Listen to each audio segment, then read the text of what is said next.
हरे कृष्ण। ओम ज्ञानतिमिरन्दस्य ज्ञानाञ्जनाशलाकया चक्षुरुन्मिलितं येन तस्मै श्रीगुरवे नमः। ओम विष्णुपादाय कृष्णप्रेष्ठाय भूतले श्रीमते भक्तिवेदान्त स्वामी इति नामे। नमस्ते सरस्वती देवे गौरवाणी प्रचारिणे निर्विशेषा शून्यवादी पाश्चात्यदेशधारिणे। हे कृष्णा करुणा सिन्धो दीनबन्धो जगत्पते गोपेक्षा गोपिका कान्ता राधा कान्ता नमस्तुते। तप्त कांचन गौराङ्गी राधे वृन्दावनेश्वरी वृषभानुसुते देवी प्रणमामि हरिप्रिये। वाञ्छाकल्पतरुभ्यश्च कृपा सिन्धुभ्यः च पतितानां पावनेभ्यो वैष्णवेभ्यो नमो नमः। जय श्री कृष्ण चैतन्य प्रभु नित्यानंद श्री अद्वैत गदाधर श्रीवासादि गौरभक्तवृंद। हरे कृष्णा कृष्णा कृष्णा हरे राम हरे राम हरे हरे कृष्णा कृष्णा कृष्णा हरे हरे हरे राम राम हरे हरे कृष्णा कृष्णा कृष्णा हरे हरे हरे राम हरे हरे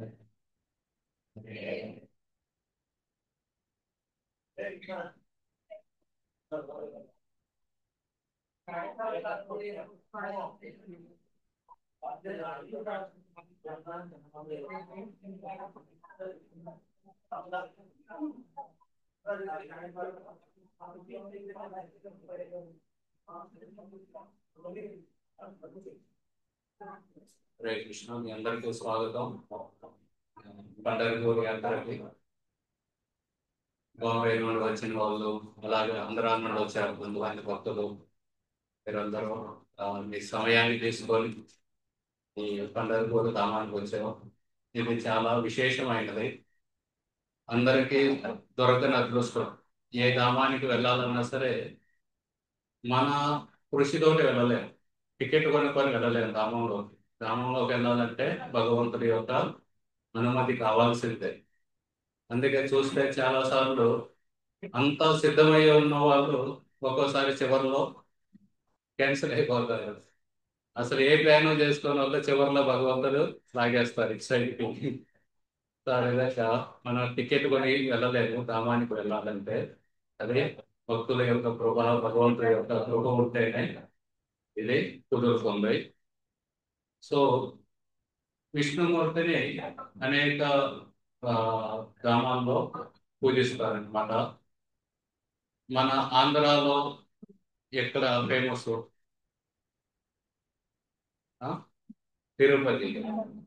తిరుపతిలో బాలాజీ అని పూజిస్తారు. తమిళనాడులో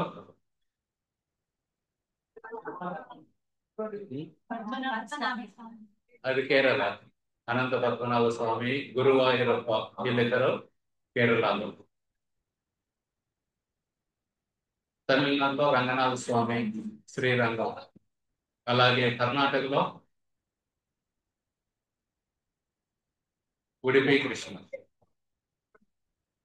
అదేవిధంగా గుజరాత్ లో ద్వారకాధీశ్, నాథద్వారాలో శ్రీనాథ్జీ ఉన్నారు. అదేవిధంగా మనకి ఉత్తరప్రదేశ్ లో బృందావనం ఉంది,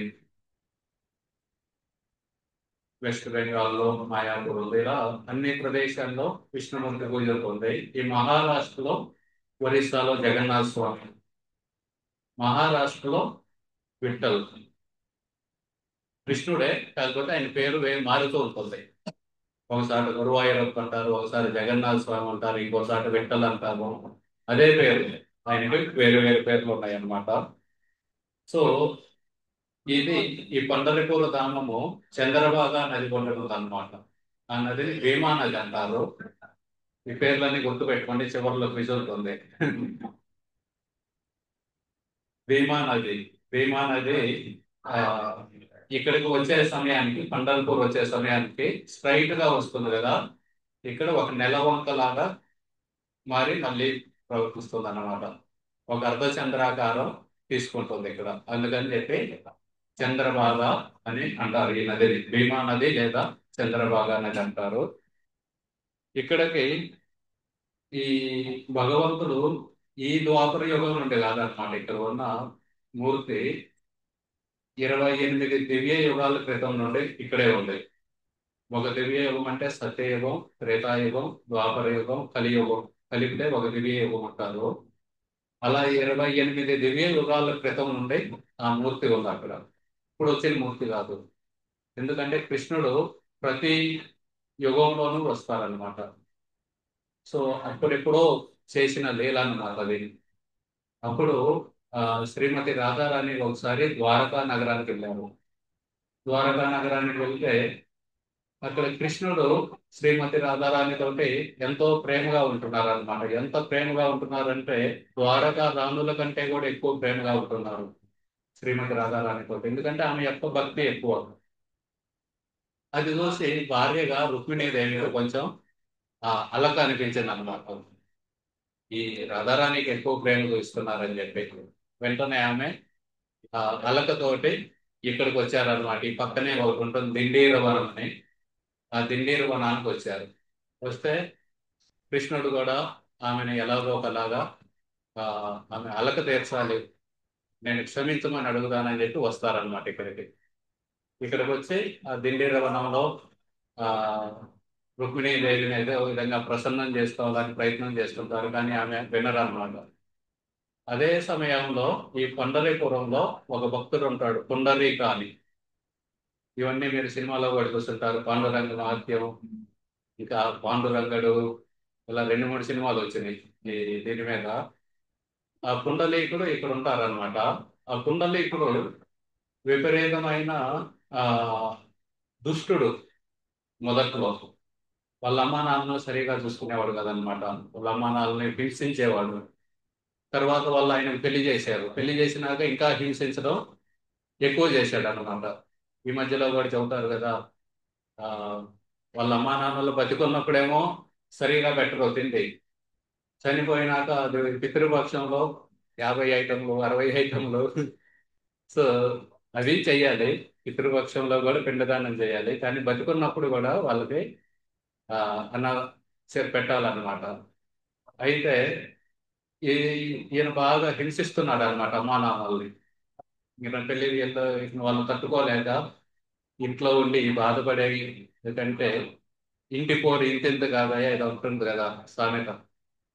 ఈ ఇంట్లో ఉండి బాధలు పడే కంటే కాశీ వెళ్ళి ఎలాగో ముసలాళ్ళం అయిపోయాం, కాశీ వెళ్ళి ఈ శరీరాన్ని వదిలేద్దామని చెప్పి వాళ్ళు బయలుదేరుతారు. ఆ బయలుదేరితే ఈయన అనుకుంటాడు, అరే ఇన్నాళ్ళు ఈయనకు ఆనందం అనమాట. వాళ్ళు బాధపడుతుంటే ఈయనకు ఆనందం కలిగింది. అంటే వీళ్ళు వెళ్ళిపోతే మనకెట్లా అని చెప్పి వాళ్ళు ఆ, కొడుకు కోడళ్ళు ఇద్దరు కూడా బయలుదేరుతారు వాళ్ళతో పాటు కాశీకి. వాళ్ళని ఏంది నడిపించాలి. ముసలోళ్ళు నడుస్తుంటారు, వీళ్ళిద్దరు కుర్రోళ్ళేమో గుర్రం మీద వెళ్తుంటారు. కొడుకు కోడలు అత్త మామేం నడిచి వెళ్ళాలి, అమ్మా నాన్న నడిచి వెళ్ళాలి. అలా నడుస్తూ నడుస్తూ ఒక చోటకు వచ్చినాక అక్కడ ఒక పెద్ద ఆశ్రమం ఉంటుంది. ఆశ్రమంలో ఇది చాలా దూరం కదా, మనం కొంత ఆగుదాం ఇక్కడ అని చెప్పి వాళ్ళు ఆగుతారు. అది ఒక కక్కుట ముని అనే ఒక ముని యొక్క ఆశ్రమం. ఆశ్రమంలో ఉంటారు కొన్ని రోజులు. ఈయన ఒక రోజు నిద్ర పట్టదు అనమాట. నిద్ర పట్టక అలాగే పడుకొని ఉంటాడు. వేకువజాముకి కొంచెం ముందు సమయంలో చాలా మంది అందమైన స్త్రీలు వస్తారనమాట ఆశ్రమానికి. వాళ్ళందరూ అందంగా ఉంటారు, కానీ బట్టలన్నీ మాసిపోయి ఉంటాయి, మొత్తం మురికి మురికిగా ఉంటాయి. వాళ్ళ ఒంటి మీద కూడా మురికి ఉంటుంది, కానీ అందంగా ఉంటారు. వాళ్ళ ఆ ఆశ్రమంలోకి వచ్చి అక్కడంతా కసువు జమ్మి చల్లారి చల్లి ఆ సాధువు యొక్క ఆ కక్కుట ముని ఉన్నారు కదా, ఆ ముని యొక్క బట్టలన్నీ ఉతికి ఆరేసి, ఇంకా అక్కడ కొన్ని బావిలో నుండి నీళ్లు చేరి అక్కడ పెట్టి ఆయనకి పని చేయడం కోసం ఇవన్నీ చేసి వాళ్ళు తర్వాత అక్కడ పూజా మందిరం ఉంటుంది, లోపలికి వెళ్ళి బయటకు వస్తే వాళ్ళ బట్టలన్నీ నిగనిగలు ఆడుతూ ఉంటాయి అన్నమాట. అంత మెరుస్తూ ఉంటాయి, కొంచెం కూడా మురికి ఉండదు. ఈయన ఆలోచిస్తారనమాట, నేను కలగనుకున్నానా లేకపోతే నిజమేనా ఇది అని. రేపు కూడా చూద్దామని రేపు మరుసటి రోజు కూడా నిద్రపోకుండా అలాగే మేలుకొని ఉంటారు. మరుసటి రోజు కూడా వాళ్ళు వస్తారు. వాళ్ళు వచ్చి ఆ సేవలన్నీ చేసి వెళ్ళిపోతూ ఉంటారు. అప్పుడు ఈయన ఆపుతారు అనమాట. ఏమంటే ఎవరండి మీరు? వచ్చేటప్పుడే మురికి బట్టలతో వస్తారు, ఈడేదో కొంచెం సేవ చేస్తారు, వెళ్ళేటప్పుడు క్లీన్గా వెళ్ళిపోతున్నారు, ఎవరు మీరు అంటారు. మేము నదులమే, పుణ్య నదులమే. గంగా, యమున, సరస్వతి, కావేరి, సింధు, నర్మదా, మేము ఈ నదులమే. మాలోకి పాపాత్ములందరూ వచ్చి వాళ్ళ పాపాలని డిపాజిట్ చేసి వెళ్ళిపోతూ ఉంటారు. రేపు మనం కూడా చేయబోతున్నాం చంద్రబాబులో. సో వీళ్ళందరూ వచ్చి వాళ్ళ పాపాలను మాలో వదిలేసి వాళ్ళ మనసులో ఉన్న కల్మషాలు, మనం నదిలో స్నానం చేస్తే కేవలం శరీరం కాదు శుద్ధి అయ్యేది. మనం బాంబేలో స్నానం చేసాం అనుకోండి సబ్బుతోటి, మన శరీరం శుద్ధి అయిపోయింది. కానీ నదిలో స్నానం చేసినప్పుడు, పుణ్య నదిలో, మన మనస్సు కూడా శుద్ధి అయిపోయింది అనమాట. మనసులో ఉన్న ఎన్నో పాపపు ఆలోచనలు ఎందుకు వస్తాయో తెలియదు. సముద్రంలో బుడగలు వచ్చినట్టు వస్తూనే ఉంటాయి. అవి కూడా కొంత మేరకు తుడిచిపెట్టుకుపోతాయి అనమాట మనం పుణ్య నదుల్లో స్నానం చేసినప్పుడు. అయితే ఈ నదులు చెబుతున్నాయి అనమాట, ఈ వీళ్ళందరూ పాపాత్ములు వచ్చి వాళ్ళ మనసులోని కల్మషాన్ని, వాళ్ళ శరీరంలోని కల్మషాన్ని అన్నింటినీ మాలో ఉంచుతున్నారు. దానివల్ల మేము ఆ కల్మషం అయిపోయాం. మురికి బట్టలు, మా మురికి బట్టలన్నీ అవే. నదులన్నీ కూడా ఒక మనుషులే అన్నమాట. గంగా నది అంటే కేవలం నీరు కాదు. గంగా నది అనేది ఒక వ్యక్తి. ఆమె ఆమె నుండే భీష్ముడు జన్మించారు. అలాగే యమునా నది అనే ఆమె కూడా ఒక వ్యక్తి. వాళ్ళ అన్నయ్య ఎవరు? ఉం? యమరాజు. యమునా నది యొక్క అన్నయ్య యమరాజు. యమునాలో స్నానం చేశారంటే వాళ్ళ అన్నయ్య తీసుకెళ్ళరు మనల్ని. వాళ్ళ అన్నయ్య కొంచెం కృప చూపిస్తారు పర్వాలేదు అని. ఆ విధంగా నదులన్నీ కూడా స్త్రీలు అన్నమాట. ఆ నదులందరి వాళ్ళ మురికి బట్టలతో వచ్చి ఆ సాధువుకి సేవ చేయడం ద్వారా వాళ్ళలో, వాళ్ళకి మిగతా వాళ్ళందరూ వచ్చి వాళ్ళలో వదిలేసిన పాపాలని వాళ్ళు ఆ విధంగా వదిలించుకుంటారు అనమాట. ఆ విధంగా వైష్ణవ సేవ అనేది చాలా ఇంపార్టెంట్ అన్నమాట. అందుకే ఇలాంటి యాత్రలకు వచ్చినప్పుడు మనం చాలా ఆ, జాగ్రత్తగా ఉండాలన్నమాట. ఇక్కడ ఉన్న వాళ్ళందరూ వైష్ణవులే. జపం చేస్తున్నారంటే వాళ్ళు వైష్ణవులే. మీలో ఎవరన్నా జపం చేయకపోతే దయచేసి జపమాలలు ఉన్నాయి, వాటిని తీసుకోండి. ఈ యాత్రలో ఉన్నప్పుడు ఇవాళ రేపు కనీసం 4 మాలలు జపం చేయండి. ఇక ఇంటికి వెళ్ళినాక మీకు కుదిరితే చేయండి, అది ఇంకా మంచిది. సో ఎవరైతే జపం చేస్తున్నారో వాళ్ళు వైష్ణవులు. అటువంటి వైష్ణవులకు సేవ చేస్తే పుణ్య నదులు కూడా వాళ్ళే వాళ్ళలోని కల్మషాలని తొలగించుకుంటున్నారు. ఇక మనలాంటి వాళ్ళ సంగతి ఏంటి? అందుకే ఈ యాత్రలకు వచ్చినప్పుడు మనం చాలా జాగ్రత్తగా ఉండాలన్నమాట. ముఖ్యంగా ఏం మాట్లాడాలి ఈ యాత్రలకు వచ్చినప్పుడు. ప్రజల్ప అంటే వాళ్ళ గురించి వీళ్ళ గురించి, లేకపోతే వాళ్ళ దోషాలు వీళ్ళ దోషాల గురించి మాట్లాడటం, అవన్నీ కాకుండా వీలైనంత ఎక్కువ జపం చేసుకోవాలి. పోయినసారి నాసిక్ యాత్రలో నాకు గుర్తుందన్నమాట, కనీసం 4 గంటలు కీర్తన చేసాం త్రయంబకేశ్వర స్వామి దర్శనంకి వెళ్ళేటప్పుడు. ఎంత మంచిది, ఇప్పుడు కూడా గుర్తుంది నాకు. క్యూలో ఉండి వరుసగా ఒక్క సెకండ్ కూడా వేస్ట్ చేయకుండా కంటిన్యూస్ కీర్తన 4 గంటల పాటు. దానివల్ల అసలు మన జన్మలో ఎన్నో జన్మల యొక్క పాపాలన్నీ తొలగిపోతాయి అన్నమాట. ఆ విధంగా మళ్ళీ తిరిగి వచ్చేటప్పుడు రైల్లో, రైలు ఎక్కడంలోనే అందరూ మా సీట్లో వేరే వాళ్ళు కూర్చున్నారు, వేరే వాళ్ళు కూర్చున్నారు అని గోల కాసేపు ఒక అరగంట. 1 గంట తర్వాత అసలు ఎవరు సీట్లోనే లేరు, అందరు డ్యాన్సులు వేస్తున్నారు. సీట్లన్నీ ఖాళీగానే ఉన్నాం. సో ఆ విధంగా కీర్తన చేసుకుంటూ డ్యాన్స్ చేసుకుంటూ వచ్చారు. అది నిజమైన యాత్ర. నిజమైన యాత్ర అంటే మనం హరినామంలో నిమగ్నం అయిపోవాలన్నమాట. ఎక్కువ మాలలు చేసుకోవాలి.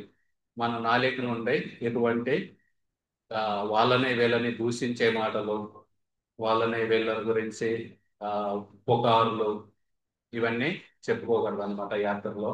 యాత్రలో భగవంతుడి మీద మన మనసును పెట్టాలి. అలాగే ప్రార్థించాలన్నమాట. చంద్రబాగా నదిలో స్నానం చేసేటప్పుడు డైరెక్ట్గా వెళ్ళకూడదు. ముందు పంచాంగ నమస్కారం చేసి మాకు ఈ అవకాశం చంద్రభాగా నదిలో స్నానం చేస్తే గంగా నదిలో స్నానం చేసినట్టే. సో మాకు ఈ అవకాశం ఇచ్చినందుకు ఆ, ధన్యవాదాలు తల్లి. మేము మీలో స్నానం చేస్తున్నాం. మాలో ఉన్న పాపపు ఆలోచనలు తీసివేయండి. మాకు ఈ భక్తి చేయడానికి సహాయం చేయండి. అలాగే విఠల దేవుడి యొక్క దర్శనానికి వెళ్తాం. అప్పుడు ప్రార్థన చేయాలి. స్వామి మమ్మల్ని ఈ భక్తి మార్గంలో తెచ్చినందుకు ధన్యవాదాలు. ఈ భక్తి మార్గంలో ఇలాగే ఉండేటట్టు మా మాకు ఆశీర్వదించు స్వామి. ఈ విధంగా మీ ఇష్టం, మీకు నచ్చిన ప్రార్థనలు చేసుకోవచ్చు భగవంతుడికి. అందుకే ఈ కుండలీకుడు ఆలోచిస్తున్నాడు అనమాట. అరే వీళ్ళందరూ ఈ నదులే ఇక్కడికి వచ్చి స్నానం చేసి ఈ ముని యొక్క ఆశ్రమంలో వాళ్ళే శుద్ధి అయిపోతున్నారు, మరి నేనెందుకు శుద్ధి కాకూడదు అని ఆయన ఆలోచిస్తాడనమాట. అప్పుడు ఆ నదులు చెబుతారనమాట, ఈ పాపాత్ముల వల్ల మేము ఈ మా గురికి అవుతున్నాయి. పాపాత్ముల్లో కూడా పెద్ద పాపాత్ముడు నువ్వు అని చెబుతారు అనమాట. మనకి ఇవన్నీ ఆయనకి ఆశ్చర్యపోతాడు. అరే నేనెందుకు అని, మీ తల్లిదండ్రులు భక్తులు, వాళ్ళని హింసిస్తున్నావు నువ్వు. వాళ్ళకి సేవ చేయటం ఒకటి, సేవ చేయకపోయింది కాక వాళ్ళని హింసిస్తున్నావు. కాబట్టి నువ్వు పెద్ద పాపాత్ముడివి. నువ్వు వచ్చి స్నానం చేస్తానంటే మేమందరం భయపడుతున్నాం అంటారు. అనగానే ఆయనకు ఒక్కసారిగా కళ్ళు తెరుచుకుంటాయి అన్నమాట.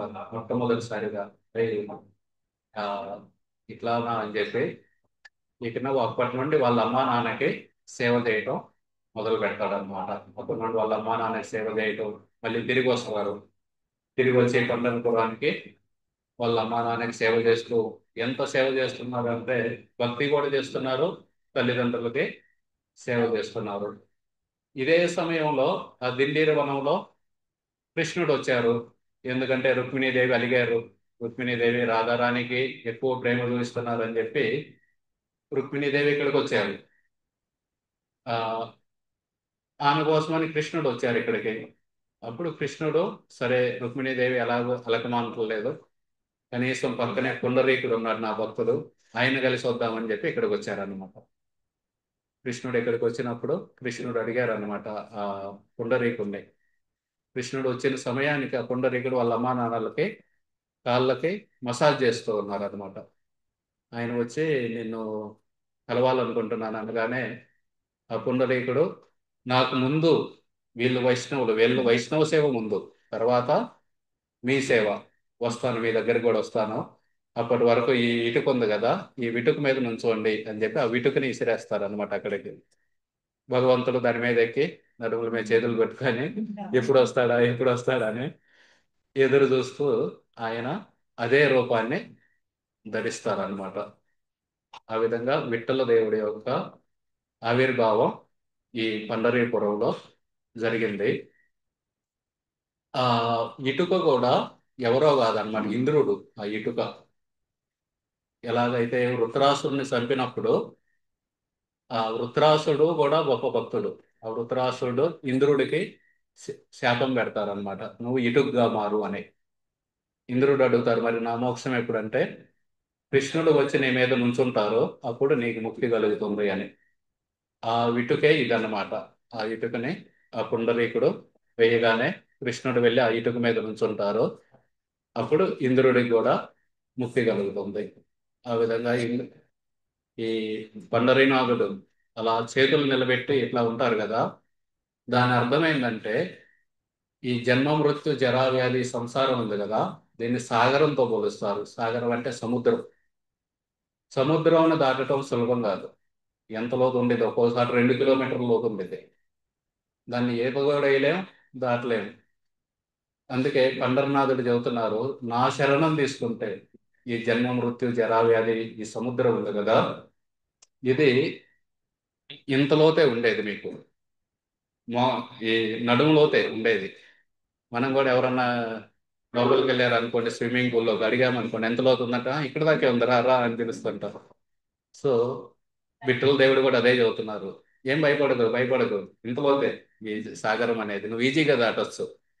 కాకపోతే ఏం చేయాలి, నా శరణం తీసుకో, నా నామం జపం చేయి, ఇలాగ యాత్రలకు వస్తూ ఉండండి, ఏకాదశి చేయండి. అలా చేస్తే ఈ సముద్రం అనేది మళ్ళీ జన్మ అనేది ఉండదన్నమాట. మళ్ళీ ముసలితనం, మళ్ళీ మృత్యువు, ఈ సాగరాన్ని సులభంగా దాటవచ్చు. కోర్స్ మనం ఈ భక్తి చేసేది ఈ పునర్జన్మ లేకుండా ఉండటం కోసం కాదు, భగవంతుడికి సేవ చేయడం కోసం, భగవంతుడి మీద ప్రేమ పెంపొందించుకోవడం కోసం. ఆ విధంగా విఠల దేవుడు ఈ విధంగా చూస్తున్నారు అనమాట. నా శరణం తీసుకో, ఈ సంసార సాగరం కేవలం నడుములోతే నీకు, సులభంగా దాటేయవచ్చు అని చెబుతున్నారు అనమాట ఇక్కడ. ఆ విధంగా ఈ పండరి నాథుడు ఇక్కడికి వచ్చారు. ఆయన కనుక మనం చూస్తే ఆ, అభిషేకం సమయంలో జనరల్ గా విష్ణుమూర్తికి శంఖ చక్ర గదా పద్మ ఈ నాలుగు ఉంటాయి, నాలుగు చేతుల్లో. పండర్నాథుకి రెండు చేతులే కాబట్టి రెండే ఉంటాయి, శంఖ పద్మ ఇలా పెట్టుకొని ఉంటారు కదా. ఈ చేతిలో శంఖం ఉంటుంది, ఈ చేతిలో పద్మం ఉంటుంది. అలాగే ఇక్కడ భృగుపాదం ఉంటుంది. భృగు ఋషి ఆయన్ని వృక్షస్థలం మీద తన్నారు కదా. అప్పుడు ఆయన అందరినీ, దేవతలందరిలో కూడా ఉత్తముడు ఎవరని టెస్ట్ చేసేటప్పుడు ముందు బ్రహ్మదేవుడికి ఆ శరీరం ద్వారా అవమానిస్తారు, లేవకుండా. శివుణ్ణి మాటల ద్వారా అవమానిస్తారు, నువ్వు స్నానం చేయవది ఇదని. వాళ్ళిద్దరూ కొంచెం కోపోద్రిక్తులు అవుతారు అనమాట. అప్పుడు విష్ణుమూర్తి దగ్గరికి వెళ్ళి ఆ బ్రహ్మదేవుడికి మనసు ద్వారా అవమానిస్తారు, శివుడికి మాటల ద్వారా, విష్ణుమూర్తికి శరీరం ద్వారా. ఆయన వక్షస్థలం మీద తన్నుతారు అనమాట. అయినా సరే ఆయన కోపపడకుండా, ఓ నీకు కాళ్ళకు దెబ్బ తగిలిందేమో, నేను మసాజ్ చేస్తాను, నా వక్షస్థలం చాలా గట్టిది, ఈ విధంగా అంటారు అనమాట. అప్పుడు ఆ భృగుముని నిర్ణయిస్తారనమాట, అందరికంటే ఆ సుప్రీం అంటే సర్వోత్తమ భగవంతుడు విష్ణుమూర్తి అని. ఆ భృగు పాదము వెంకటేశ్వర స్వామి దగ్గర కూడా ఉంటుంది, ఇక్కడ విన్న విఠల దేవుడు కూడా ఉంటుంది. ఇక్కడ ఈ విఠల దేవుడి యొక్క దర్శనం పొద్దున్నే 4 మొదలైంది. ఇది కాదు, ఇది ఇస్కాన్ టెంపుల్. విఠల దేవుడి గుడి నది దాటి వెళ్ళాలి మనం, దాన్ని వెళ్తాము ఈ లంచ్ తర్వాత. పొద్దున్నే 4 కాకడ ఆరతి అని ఉంటుంది, చాలా ఫేమస్. దాని తర్వాత అభిషేకం ఉంటుంది. అభిషేకం మధ్యలో భగవంతుడికి వెన్న ఉంటుంది కదా, వెన్నలో ఈ కలకండేసి నోట్లో పెడతారు అనమాట, డైరెక్ట్ గా నోట్లో అదుముతారు ఆయనకి. నోట్లో అదిమి మళ్ళీ అభిషేకం కొనసాగిస్తారు. తర్వాత భగవంతుడికి దర్శనం ఇవి మంచి అలంకరణ అవన్నీ చేసి అందరికి దర్శనం ఉంటుంది. ఆ విధంగా రోజంతా ఉంటుంది అనమాట దర్శనం. ఓన్లీ మధ్యాహ్నం కూడా కొంచెం రెస్ట్ తీసుకుంటారు, మళ్ళీ సాయంత్రం 11 దాకా దర్శనం ఉంటూనే ఉంటుంది.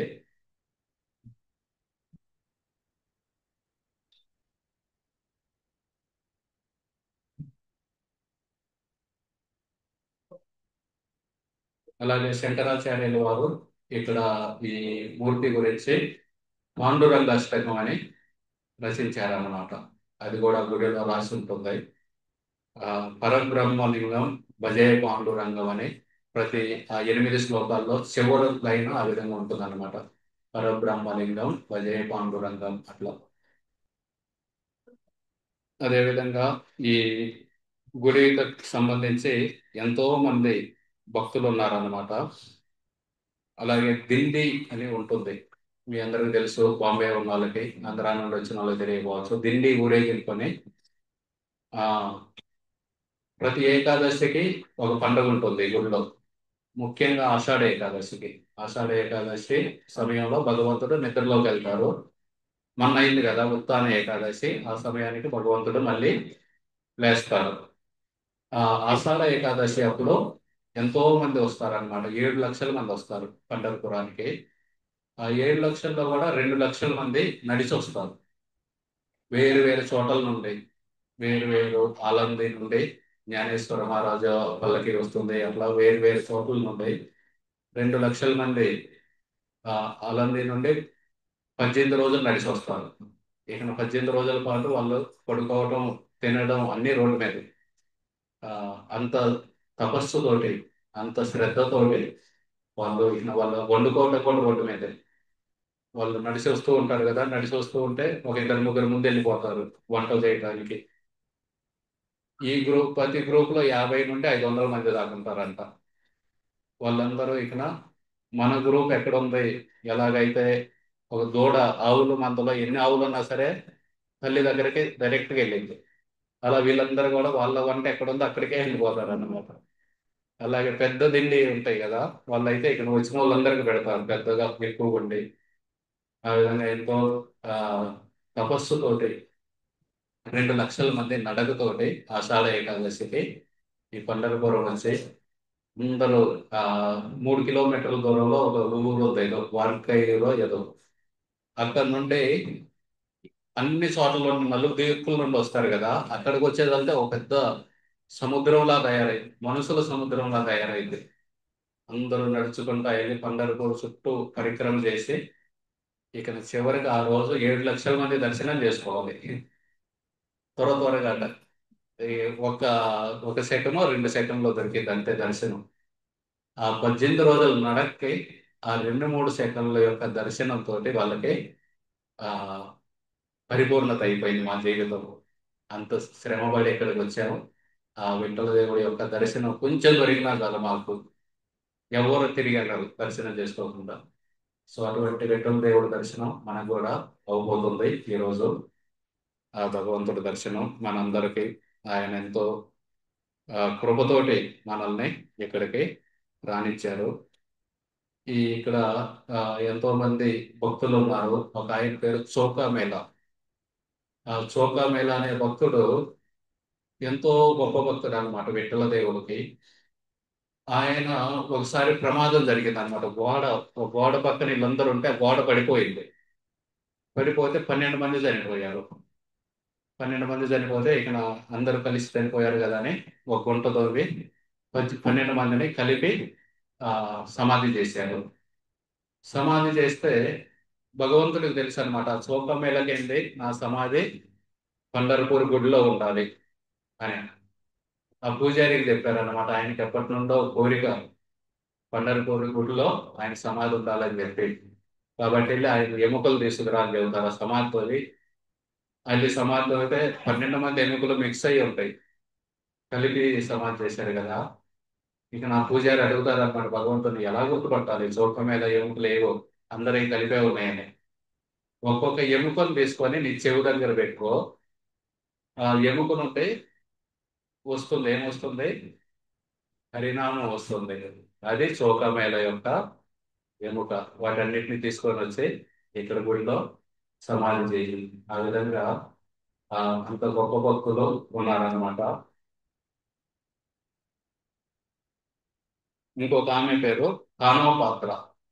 ఆ కానవ పాత్ర అనే ఆమె రాజుగారి యొక్క ఆ దర్బార్ ఉంటుంది కదా, అందులో ఆమె ఆ నాట్యగత్తె. అయితే రాజు, ఆమె గొప్ప భక్తురాలు కూడా, ఎన్నో అభంగాలు రాశారు భగవంతుడి మీద. ఆమె చివరికి ఆ రాజు, నేను నిన్ను, నువ్వు ఈ భగవంతుడి గురించి చేయగాకు, శ్రీ శ్రీరాధా పండరినాథుకి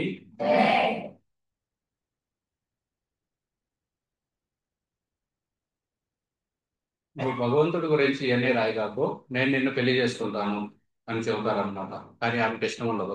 ఆమెకి ఇష్టం ఉండకుండా నేను కేవలం ఈ జీవితమే భగవంతుడి గురి అని చెప్పి పండరపూరి ఆ గుడి మధ్యలో ఆమె శరీరాన్ని వదిలేస్తారనమాట.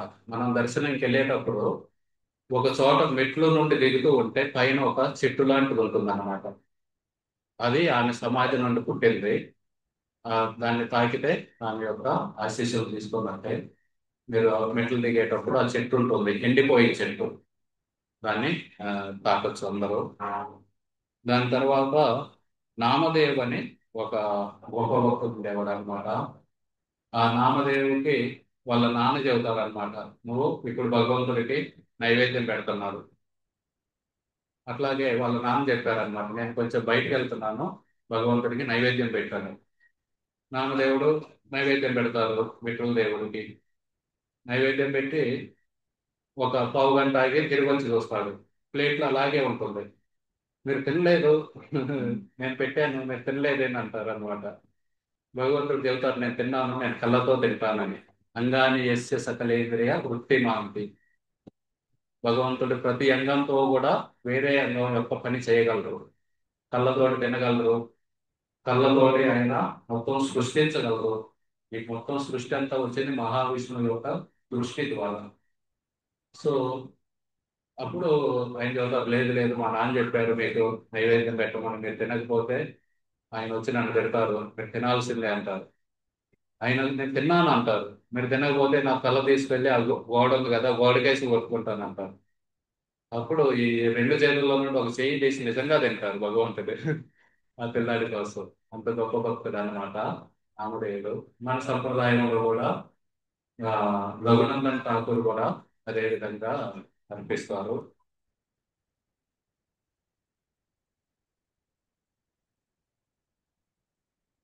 తర్వాత జానాబాయి అనే ఒక, మన తెలుగులో సక్కుబాయి అంటారు, ఇక్కడ జానాబాయి అంటారు. ఆమె కూడా ఒక గొప్ప భక్తురాలు అనమాట. అదిత్రి నీ వయసు ఎంత? 7. ఎగ్జాక్ట్ గా 7 ఇయర్స్ అనమాట. జానాబాయికి 7 సంవత్సరాల వయసులో పండర్పూర్ వచ్చింది. పండర్పూర్ వచ్చింది వాళ్ళ అమ్మ నాన్న ఇక వాళ్ళ ఊరు వాళ్ళందరితో పాటు. కానీ నేను తిరిగి వెళ్ళను అంది. నేను ఇక్కడే ఉండి పండర్నాథ్కి సేవ చేసుకుంటాను. ఈ అమ్మాయి తిరిగి వెళ్ళను అనుకోండి, ఇప్పుడు మనం అందరం వచ్చాం బాంబే నుండి, మీరందరూ వెళ్ళిపోండి సిద్ధేశ్వర్ ఎక్స్ప్రెస్ లో, నేను ఇక్కడే ఉంటానని అనుకోండి, వాళ్ళమ్మకి ఎంత బాధ కలిగిద్ది, మనందరికి ఎంత బాధ కలిగిద్ది. మనం అంత ఎవరన్నా అసలు వదిలేసి వెళ్తారా? ఎవరు వదిలేసే వెళ్ళరు. అందరం ఆ కన్విన్స్ చేస్తాం, మా నీకు స్కూల్ ఉంది, అది ఉంది, ఇది ఉంది, అసలు ఎక్కడే ఎక్కడే ఎలా ఉంటావు, అది ఇదని. అందరూ అదే పని చేశారు అనమాట ఆ జానాబాయికి.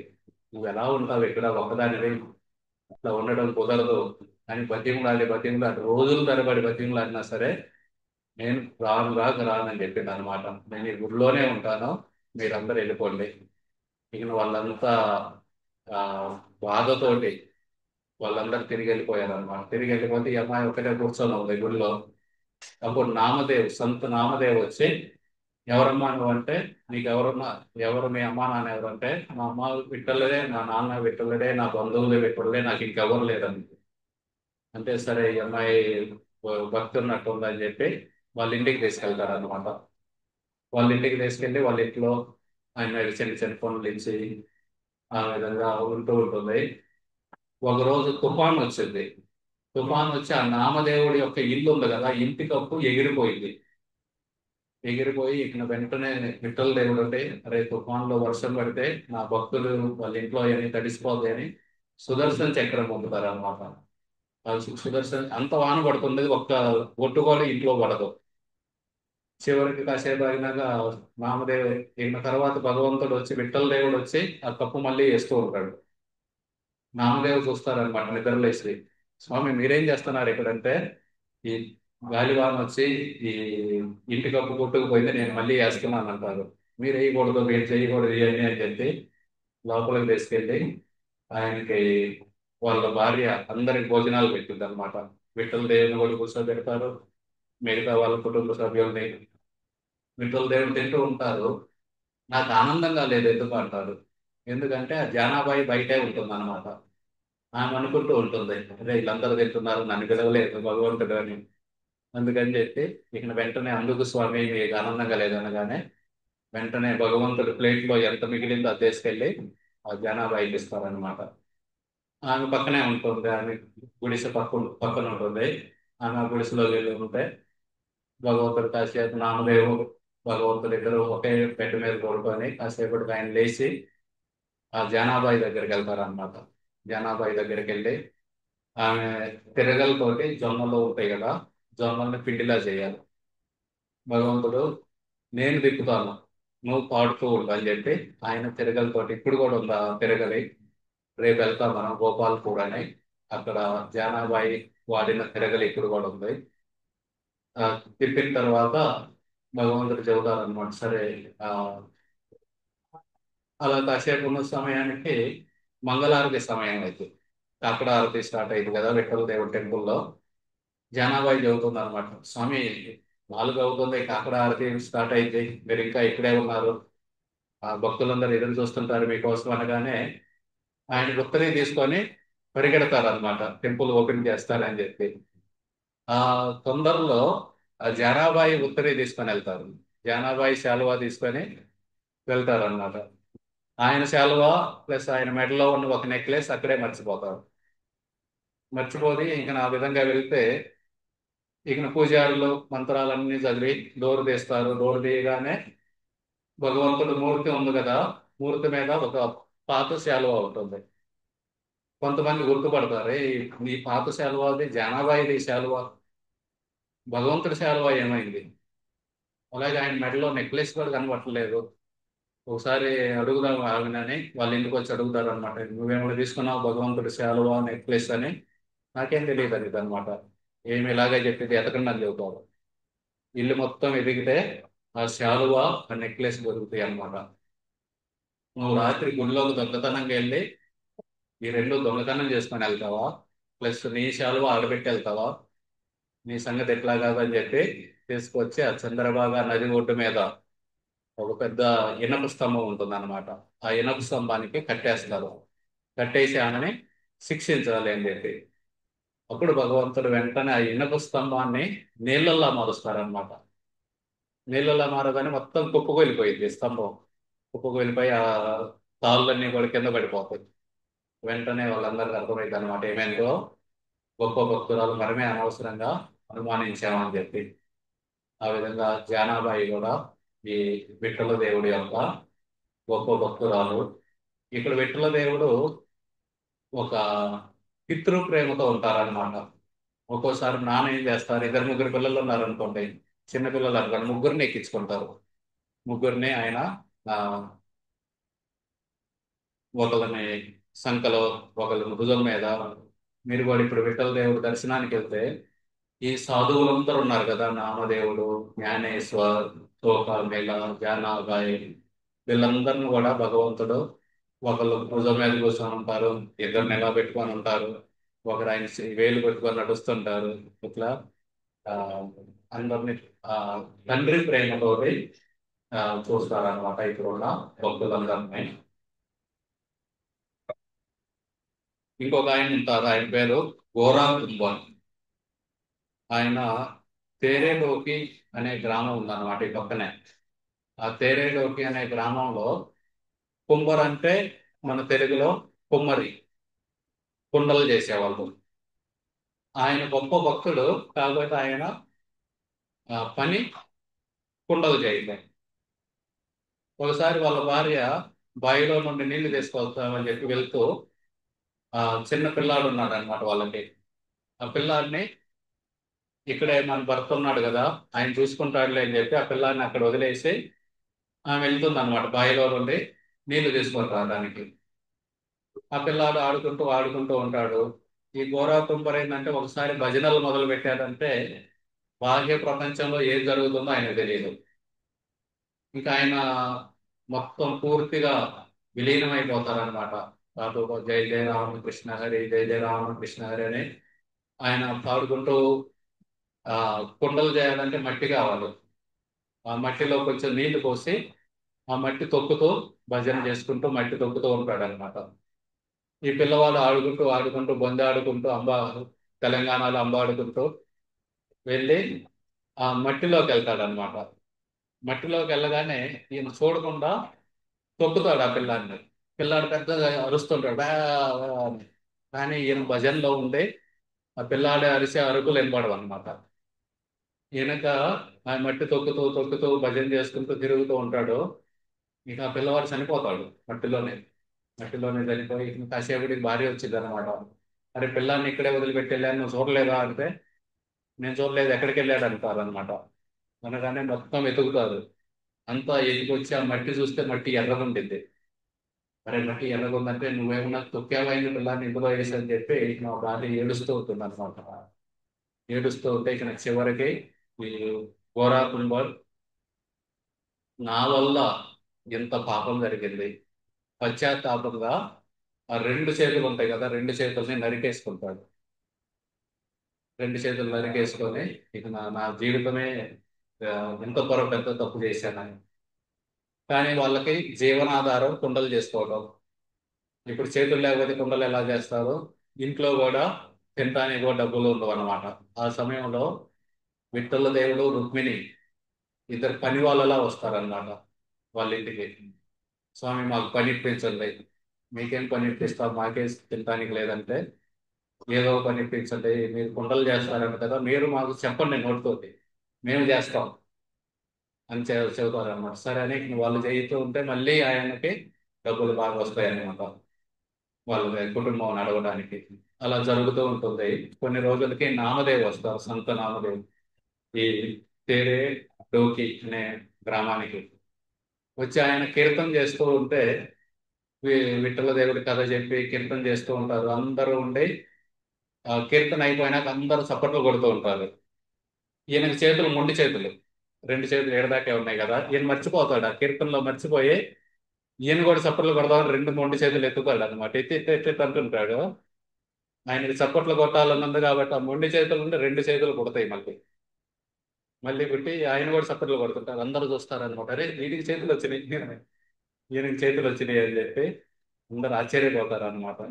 ఆశ్చర్యపోయి ఆ సమయంలో వాళ్ళ భార్య ఏడుస్తుంది అనమాట.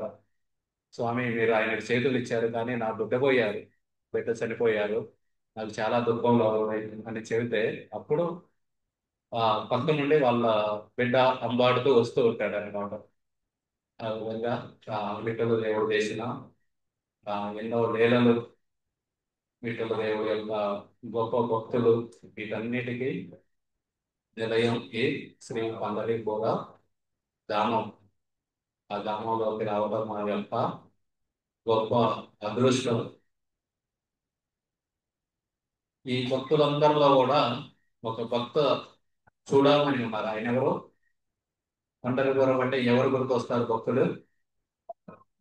ఈ కుండలీకుడు, ఇంకా నామదేవ్, ఇంకా తుకారాం మహారాజ్. ఆ, సో తుకారాం మహారాజ్ కూడా ఆ, ఒక గొప్ప భక్తుడు అన్నమాట.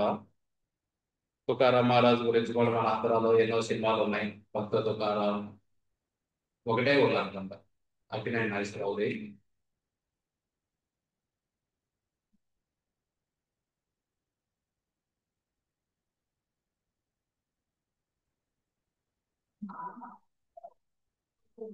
తుకారాం మహారాజ్ ఆ, 17వ శతాబ్దం అంటే 1600, ఆ, శివాజీ మహారాజ్ ఉన్నారు కదా, ఛత్రపతి శివాజీ మహారాజ్, ఆ సమయంలోనే తుకారాం మహారాజ్ కూడా జీవించారన్నమాట.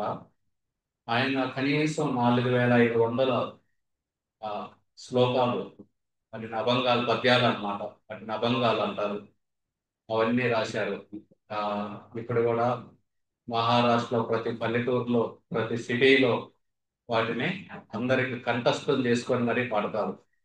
ఎందుకంటే అది సులభమైన, అత్యంత సులభమైన భాషలో ప్రతి ఒక్కరికి అర్థమయ్యే విధంగా ఆయన ఈ జ్ఞానాన్ని, భక్తి తత్వాన్ని ఇచ్చారన్నమాట. అందుకే ప్రతి ఒక్కరూ ఆయన బంగాలని, నేను కూడా బాంబేలో లెక్చరర్గా చేరాను అనమాట 2010లో. ఆ సమయంలో ఆ, లోకల్ ట్రైన్ మొదటిసారి ఎక్కబోతున్నాను. ఎక్కబోతుంటే కీర్తన నేను పడుతుంది, అరే మన ఇస్కాన్ వాళ్ళు ఉన్నారు ఈ భోగిలో ఎక్కాలని పరిగెత్తుకుంటే వెళ్ళి, అది నా పక్క కాదు, ఇంకొక రెండు అవతల ఆగింది, పరిగెత్తుకుంటే వెళ్ళి దాంట్లో ఎక్కారు. మన ఇస్కాన్ వాళ్ళు, ఇస్కాన్ వాళ్ళు కానీ ఇస్కాన్ కాదు వాళ్ళు, వాళ్ళు తుకారాం మహారాజ్ భక్తులు అనమాట.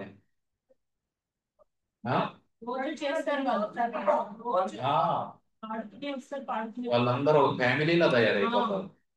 మనం అందరం ఈ రైలు ఎక్కాలి, ఈ భోగిలు ఎక్కాలి అని ముందే డిసైడ్ అయిపోతుంది. ఆ, సో వాళ్ళందరూ పాడుకుంటూ ఆ విధంగా తుకారాం మహారాజు ఈ భక్తిని మహారాష్ట్రలో ఇప్పటికీ ఉందంటే మెయిన్ తుకారాం మహారాజు యొక్క ఆ, దీని వల్ల అన్నమాట. తుకారాం మహారాజు ఆ, మనం చూడొచ్చు అన్నమాట. తుకారాం మహారాజ్ ఆయన దేహులో జన్మించారనమాట. దేహు అని పూణే దగ్గరలో ఉంటుంది. దేహు యాత్ర కూడా వెళ్దాం ఒకసారి. పండరపూరు ఆ, ఒకటి, దేహు ఒకటి, ఈ రెండు మెయిన్ అన్నమాట వార్కరీలకి. ఆ దేహులో జన్మించిన తర్వాత ఆయన చిన్నప్పటి నుండే ఒక గొప్ప భక్తుడు. ఆయన బ్రాహ్మణ కుటుంబంలో జన్మించలేదు. అయితే ఆయన యొక్క పద్యాలకి, ఆయన క్లాసులకి ఎంతో మంది ఆకర్షితులై అటెండ్ అవుతూ ఉంటారు అనమాట. అక్కడ ఇంకొక బ్రాహ్మణుడు కూడా ఇలా ఇవన్నీ అభంగాలు ఇవన్నీ చెబుతూ ఉంటారు భక్తి గురించి. చాలా మంది ఆయన క్లాసులకు వెళ్ళే వాళ్ళు కూడా ఈయన దగ్గరికి వెళ్ళడం మొదలు పెడతారు.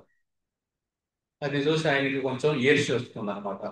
అరే వీళ్ళందరూ నన్ను వదిలేసి వేరే చోటుకి వెళ్తున్నారు అని చెప్పి ఈర్ష్య వచ్చి, ఆ ఈర్ష్య పెరిగి పెరిగి పెరిగి పెరిగి చివరికి ద్వేషంలో మారింది.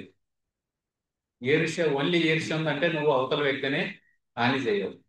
ద్వేషంలో మారిందంటే అవతల వ్యక్తికి హాని చేయాలన్నమాట. అందుకని ఒక ముళ్ళ కర్ర తీసుకుంటాడు. కర్రకు ముళ్ళు ఉంటాయి. ముర్ర కర్ర తీసుకొని ఒక రాత్రి పూట కాపు కాస్తాడనమాట. తుకారాం మహారాజ్ ఆ రోడ్డు మీద వస్తూ ఉంటారు అనమాట. భజన చేసుకుంటూ వస్తూ ఉంటారు. ఒక్కసారిగా ఆయన వెళ్ళి ఆ కర్రతోటి కొట్టడం మొదలు పెడతాడు తుకారాం మహారాజుని. ఆయన కింద పడిపోతాడు. కింద పడ్డా సరే ఆ ముళ్ళ కర్రతోటి కొడతా ఉంటే ఆయన ముళ్ళన్నీ ఆయన మాంసం శరీరంలో గుచ్చుకొని రక్తం వస్తూ ఉంటుంది. అయినా సరే ఇంకా అలాగే ఆ, ఏమీ అనుకోడు. ఇక నా బ్రాహ్మణుడు వెళ్ళిపోతాడు. వెళ్ళిపోయినాక తుకారాం మహారాజ్ అక్కడే పడి ఉంటారు చాలాసేపు. ఎందుకంటే బాగా దెబ్బలు తగులుతాయి. చాలాసేపటికి ఇక ఆయన లేచి చిన్నగా ఇంటికి వెళ్తారు. ఇంటికి వెళ్ళి ఒకటే బాధ అన్నమాట. నేనేదో తప్పు చేశాను, లేకపోతే ఎందుకు ఆయన నన్ను శిక్షించాడు, ఆయన శిక్షించడం మంచిదే జరిగింది, నేనేదో తప్పు చేశాను.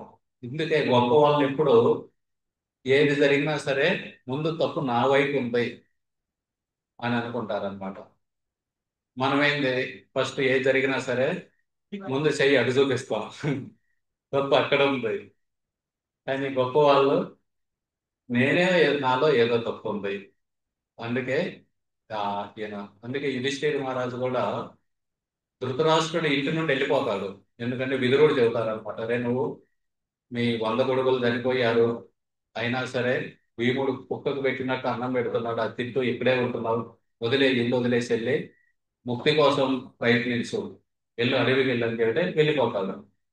కానీ యుధిష్ఠిర మహారాజు పొద్దున్నే ఆయనకి ఒకటే అన్నమాట, నిద్ర లేచి చేసేదైతే వెళ్ళి ధృతరాష్ట్రుడి పాదాలని తాగుతాడు. ఆ రోజు వెళ్ళి పాదాలను తాకుదామని చూస్తే ధృతరాష్ట్రుడు లేడు. యుధిష్ఠిర మహారాజు ఆలోచన ఏంటి, నేను మా పెదనాన్న సరిగా చూసుకోలేదు, అందుకే ఆయన వెళ్ళిపోయాడు. గొప్ప వ్యక్తులు అదే అన్నమాట, ముందు నాలో ఏదో తప్పు ఉంది, అందుకే ఈ సమస్య వచ్చింది. ఇక్కడ కూడా ఈయన తుకారాం మహారాజు నేనేదో తప్పు చేశాను, అందుకే ఆయన నన్ను కొట్టాడు, లేకపోతే ఎందుకు కొడతాడు అని చెప్పి ఆ రాత్రి అంతా ఈ దెబ్బల కంటే కూడా ఆయనకి మనసులో బాధ ఏంటి, నేనేం తప్పు చేశానా, ఏం తప్పు చేశానని ఆయన కొట్టాడు, ఆయన చెబితే నేను ఆ తప్పుని సరిదిద్దుకుంటాను అని పొద్దున్నే నిద్రలేసి, నిద్ర పోయలేదు అసలు, పొద్దున్న అయిందాక వెయిట్ చేసి పొద్దున్నే వెళ్ళి ఆ బ్రాహ్మణుడు తలుపు కొడతారు అన్నమాట.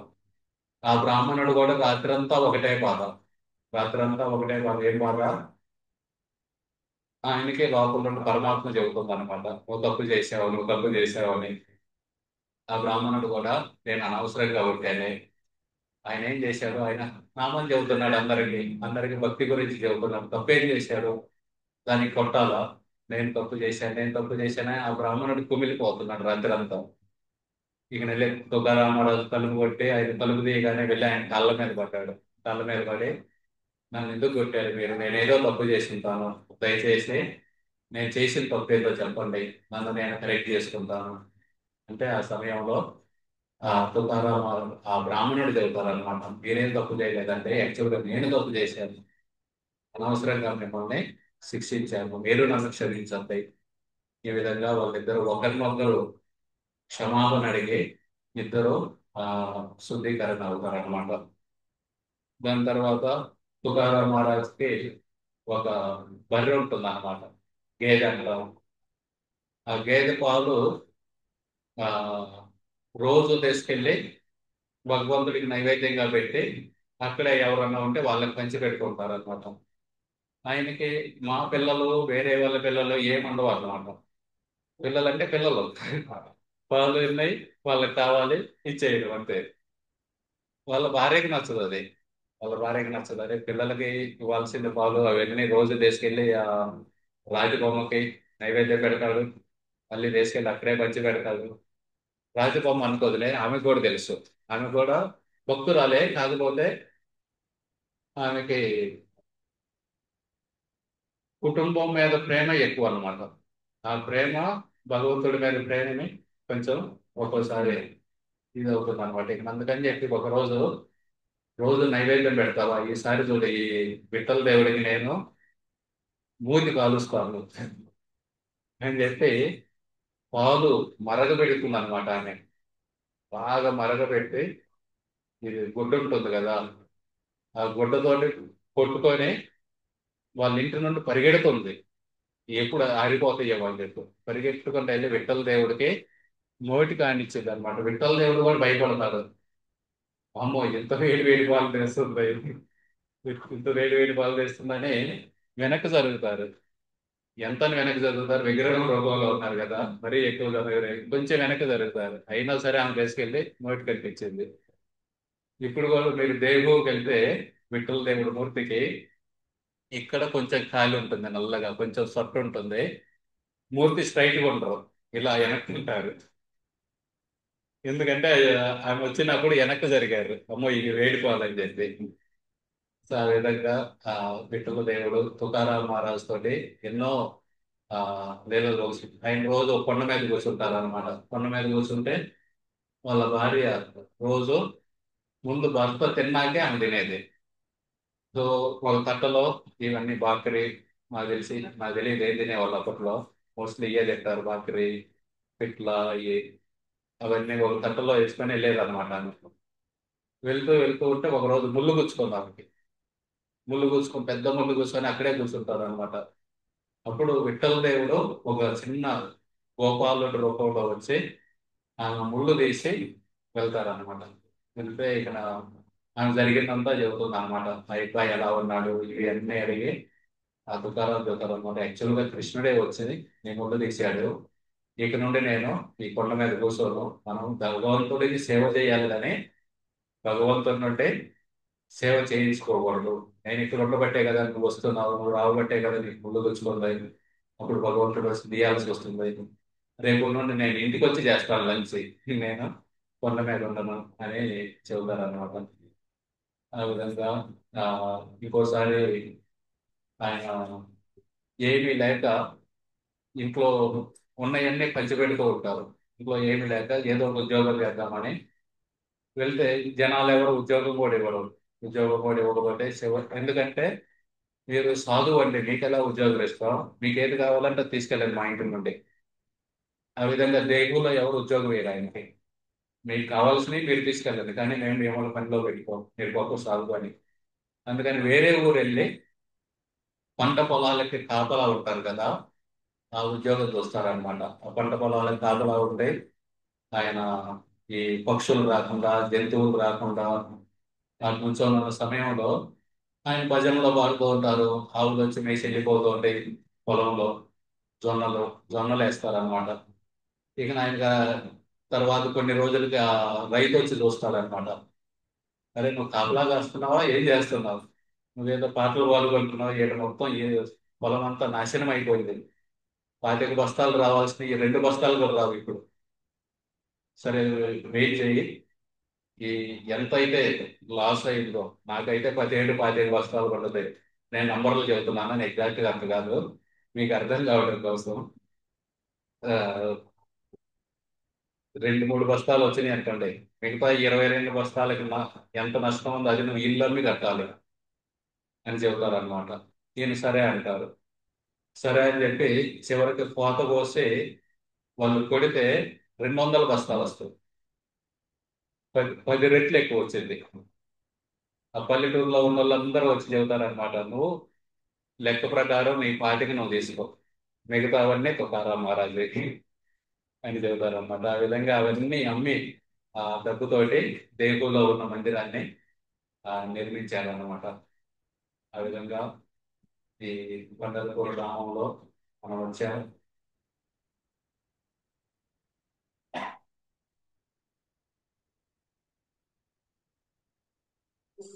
ఓకే. ఇది ద్వారకలో కృష్ణుడు ఎవరి కోసం ఇక్కడికి వచ్చారు ఈ ప్రదేశానికి? రుక్మిణీదేవి కోసం. రుక్మిణీదేవి ఎందుకు వచ్చారు ఇక్కడికి?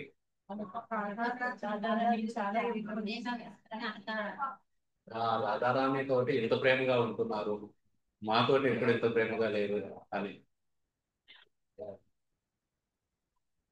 ఓకే. పుండలీకుడి యొక్క తల్లిదండ్రుల పేర్లు చెప్పలేదు నేను. వాళ్ళ పేర్లు జానుదేవ్, సత్యవతి. వాళ్ళందరూ కాశీకి వెళ్తుంటే మధ్యలో ఒక ఋషి యొక్క ఆశ్రమం వాగుతారు. ఆ ఋషి పేరేంటి?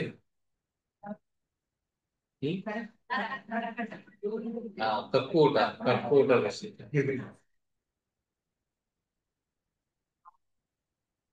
ఆ కక్కుట ఋషికి ఎవరు సేవ చేస్తుంటారు? నదులు, నదులు, పుణ్య నదులు. పుణ్య నదులు ఆ ఋషికి సేవ చేస్తే మాలో ఉన్న కల్మషాలన్నీ తొలగిపోతాయి అని చెప్పి వాళ్ళు సేవ చేస్తూ ఉంటారు అనమాట. ఇంకా వాళ్ళు చెబుతారు అనమాట, నువ్వే పెద్ద పాపాత్ముడివని. ఎందుకు పాపాత్ముడివి? ఈ తల్లిదండ్రులు వైష్ణవులు వాళ్ళని నువ్వు సరిగా చూసుకోవట్లేదు, ఇంకా హింసిస్తున్నావు. అప్పటి నుండి ఆయన తల్లిదండ్రులకి సేవ చేయటం మొదలు పెడతారు. అప్పుడు కృష్ణుడు వస్తే కృష్ణుడికి నుంచోవడానికి ఏమి ఇస్తాడు ఆయన ఆసనం? ఇటుక. ఆ ఇటుక ఎవరు? ఇది అందరూ గుర్తుంది. ఇంద్రుడికి ఇటుక అవ్వమని ఎవరు శాపం పెట్టారు? రుద్రాసురుడు.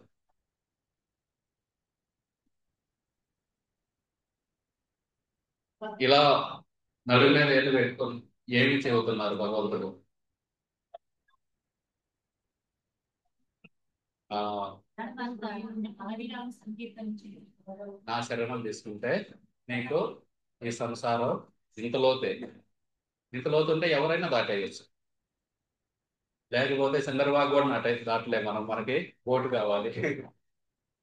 కానీ ఇంతలోతుంటే నది సంసార సాగరాన్నైనా దాటేయచ్చు. అందుకే భగవంతుడి యొక్క శరణాన్ని తీసుకోవాలి. భగవంతుడి శరణం ఎలా తీసుకుంటాం? ఉం? ఎవరైనా చెబుతారు నేను శరణం తీసుకున్నానని. ఎలా తెలిసింది శరణం తీసుకున్నారా లేదని? ఆ, నేను మనసులో చేస్తున్నాను వైష్ణవ సేవ.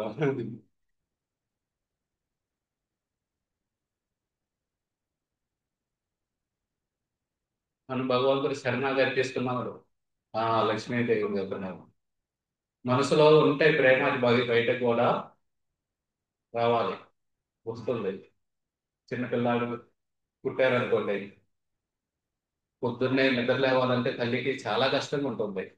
నిద్ర లేవాలంటే మన శారదా మాతాజీ వాళ్ళ అమ్మాయి ఒక పోస్ట్ పెట్టాను, పొద్దున్నే నాకు ఒళ్ళు నొప్పులు ఉన్నాయి, లేవాలంటే లేదు, కానీ లేవాలి. దేనికోసం?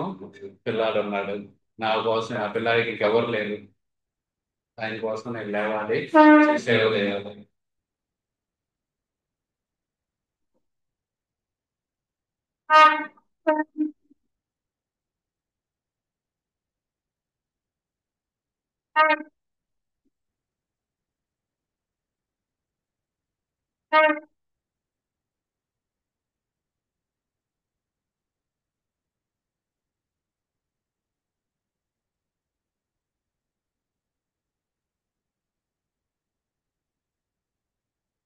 ఈ శ్రీ రాధా పండరినాథ్కి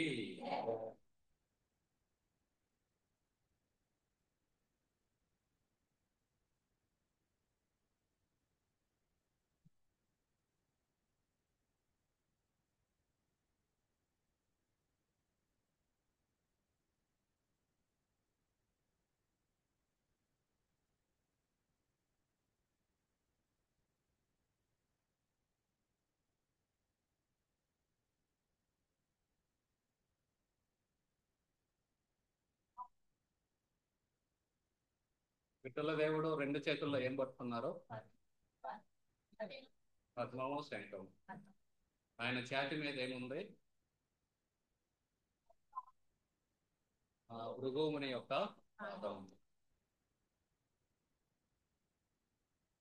ఈ పుండలీకుడు గత జన్మలో ముచ్చుకుందుడు అనమాట. ముచ్చుకుందుడు అని ఒక ఉండేవాడు అనమాట రాజు ఇక్ష్వాకు వంశంలో. ఆ ముచ్చుకుందుడు ఆయన్ని వీళ్ళందరూ తీసుకెళ్తారు, ఆ దేవతలు వాళ్ళ తరపున పోరాటం కోసం అసురులతోటి.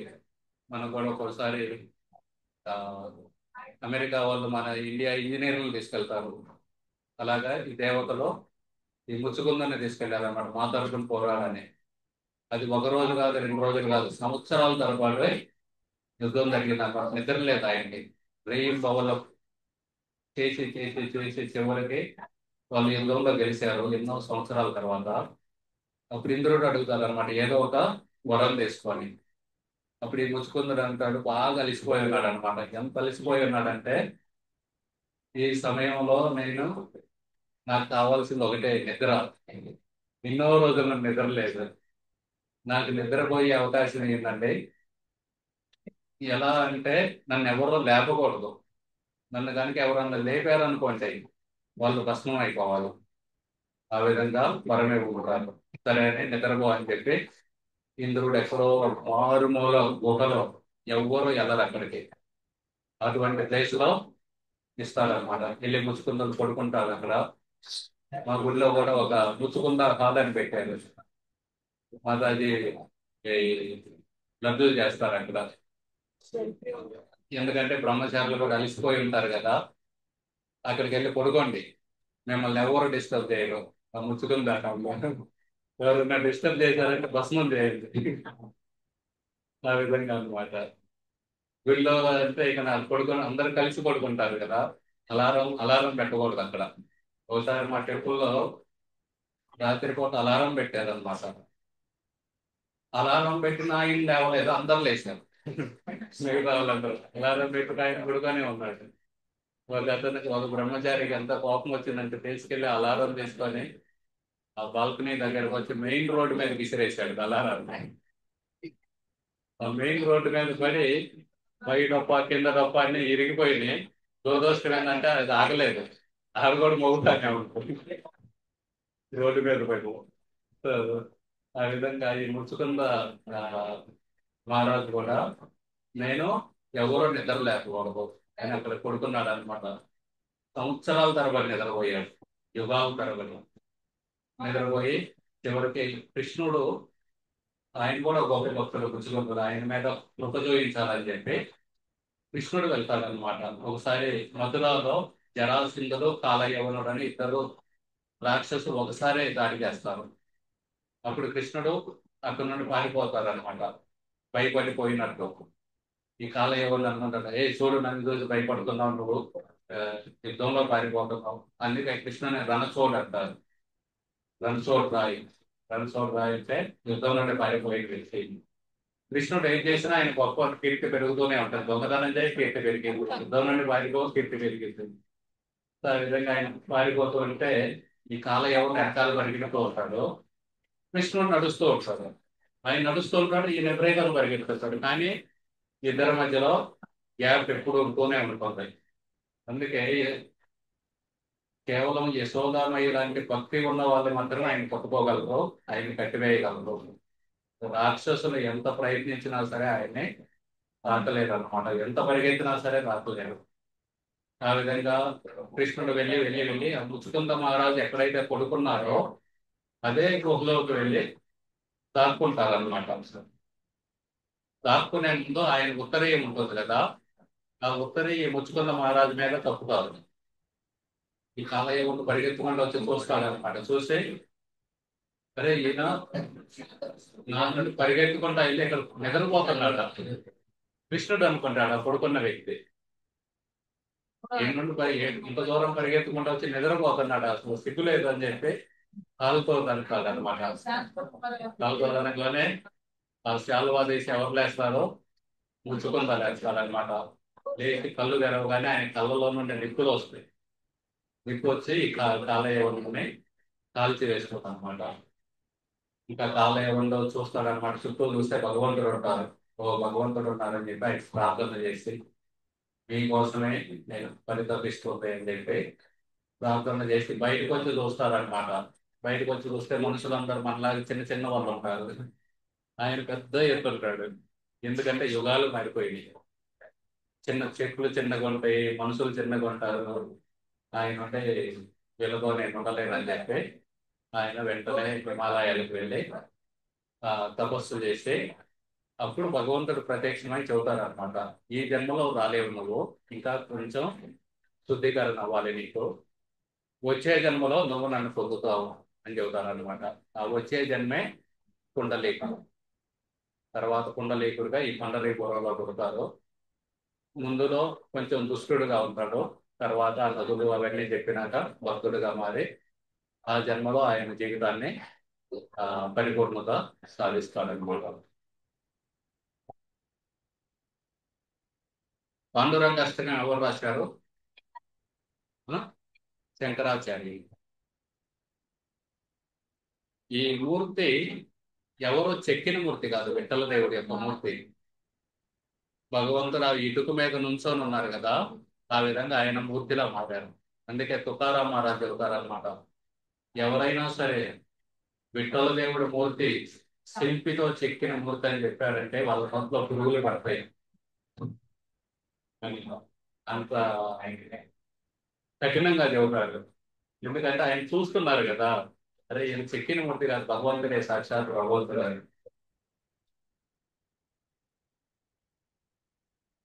భగవంతుడికి నైవేద్యం పెట్టి మీరు తినాల్సిందే, తినకపోతే మీరు వాడికేసిన నెల నెత్తి కొట్టుకుంటానంటారు. ఆయన ఎవరు?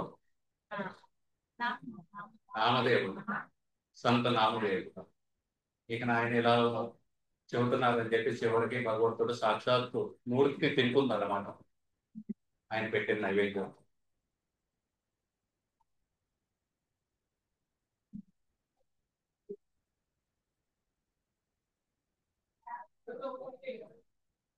ఎవరి కోసం భగవంతుడు తిరగలేదు చెప్పారు. జ్ఞానామయ్య.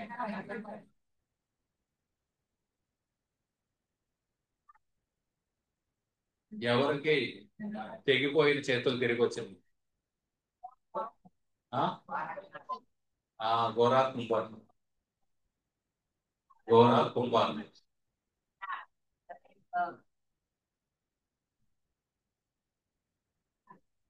ఏందండి? జయదేవ ఇక్కడ నుండేనా, పండర్పూర్ నుండేనా?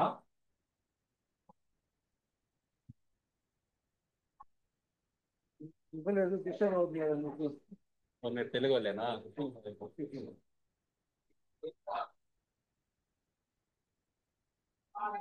నాకు తెలియదండి భక్తులు జయదేవ. మీకు తెలుసా? మీకు తెలిస్తే మీరు రండి.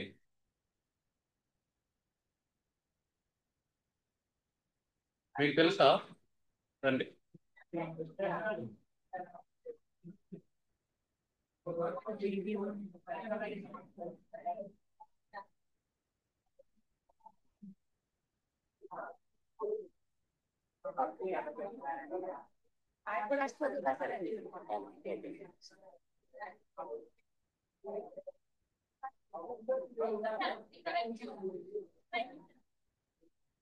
కృష్ణ భక్త చేయబడ భక్త చేయలేదంటే కృష్ణ భక్తుడు.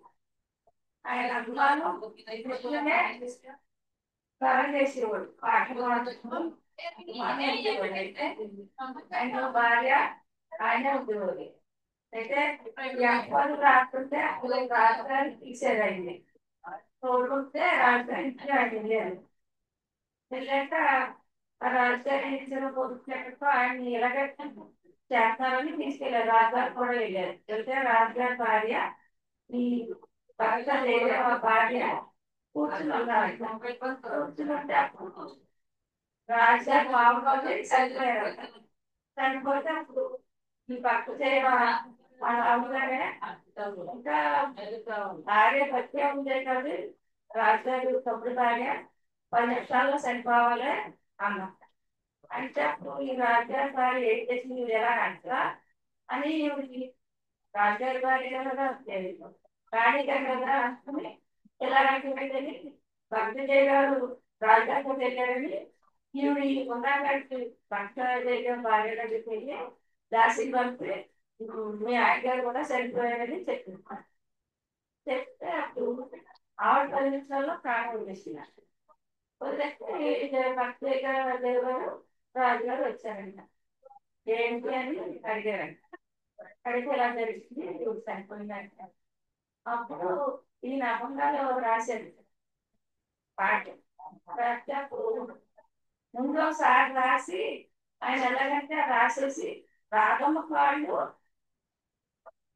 కృష్ణుడి మీద ఎక్కి పాట రాశారు. తర్వాత పాట రాసి తప్పు చేశారని ఆయన ఏం చేశారు, తప్పులు చేసేసి పడుకున్నాడంట జయదేవ్ గారు. పడుకుంటే కృష్ణ ఏం చేశారు, ఆ పాట నచ్చి ఆయనకి అప్పుడు మళ్ళీ వచ్చి చెప్పిన పాటనే భార్య వచ్చి రాసి వెళ్ళారు. అయితే మళ్ళీ వచ్చి మళ్ళీ ఎలాగైనా ఏంటి తప్పు చేశానని ఆయన చిత్రపడుతుంటే మళ్ళీ రాత్రి కనిపించి చూసుకోవడానికి కావచ్చుని చూస్తే ఆ పదం రాసేసి వెళ్ళిపోయాడు నెలసరి కృష్ణయ్య. వెళ్ళిపోతే ఆ పాట ఎలా పాడాడు ఈ పాట ఎందుకు పాడాడంటే ఆ పాటని మళ్ళీ ఒకసారి పాడాడు. రెండోసారి ఆయన భార్య చనిపోయిందిగా భక్తోటి ఏమని పాడాడంటే ఇతరే విలాసిని విరసతి కేడి పరే చందన చరిత లీలకడే వర పీత వసన వనమాలి పీత వసన వనమాలి చందన చరిత లీలకడే వర పీత వసన వనమాలి తేడి తలంమని కుందలమడి గంటయుగా స్మితసాలి తేడి తలంమని కుండల మండిత గంటయుగా స్మితసాలి కాపి విలాస విలోల విలోచన కాపి విలాస విలాస విలోల విలాచన గిరిగా పుస్తవధూని కరే విలాసిని విలసతి వెడి పరే చంద్రన జత్రిక నీల కళేవర పీత వసన వనమాలి గాయత్రి మోక్ష వధూని కరే గాయత్రి మోక్ష వధూని కరే Krishna Kama Puchumati, Krishna Kama Puchumati, Kama Pira Mayati Kama, Kama Pira Mayati Kama, Ariga Mukta Vaduri Kare, Vilasi Vilasati, Keri Pare, Hare Krishna, Hare Krishna. Krishna Krishna Hare Hare Hare Rama Hare Rama Rama Rama Hare Hare అని పాడేటప్పుడు భార్య వస్తుందంట. జయదేవ్ భార్య వస్తే అప్పుడు ఇంకా జయదేవ్ అంత భక్తుడు ఎవరో ఉంటాయి కానీ ఆ రాజుగారి కాళ్ళు భార్య అందరికీ నమస్కారం చేసి అది ఆయన అష్టపద్ధతి ఎక్కువ రాసేది. రాధికా కృష్ణ రాధికా తవకి కేశవ రాధికా కృష్ణ రాధికా అలా పడుతుంది వెళ్ళిపోతే వెళ్ళిపోతుంది. అరే అంటే తక్కలేకపోతున్నా సరిగా నేను చెప్తున్నాను. అరే కృష్ణ అవి చూస్తుంది ఏదైనా తప్పులుంటే నన్ను శాతం చాలా బాగా చెప్పారు. ఆయన తప్పని రాశాడు, మళ్ళీ ఆయన వచ్చి రాస్తున్నారు. ఆయనకి ఇష్టమైందండి, అందుకే నా ఆ పాటలు కూడా మంచిగా చెడ్డే నేను అలా పాడుకుంటున్నాను. హరే కృష్ణ హరి బోల్. జయదేవ్ గోస్వామి కథ చెప్పింది. ఆయన ఎక్కడి నుండి కాదులే, ఆయన జగన్నాథపురి, పల్లెపురికి కాదు, జగన్నాథపురిలో ప్రతిరోజు స్వామిని నిద్రపుచ్చే సమయంలో జయదేవ్ గోస్వామి రాసిన గీతా గోవిందం ఉంటుంది. దాన్ని రోజు చదివి దాని తర్వాత భగవంతుడిని శయనం చేస్తాను.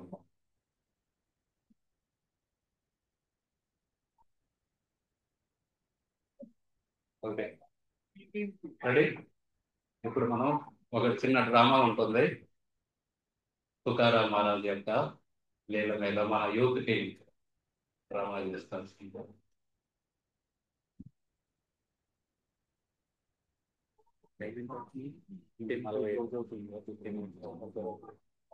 దాని తర్వాత చేద్దామా అప్పుడు వరకు చెప్తాను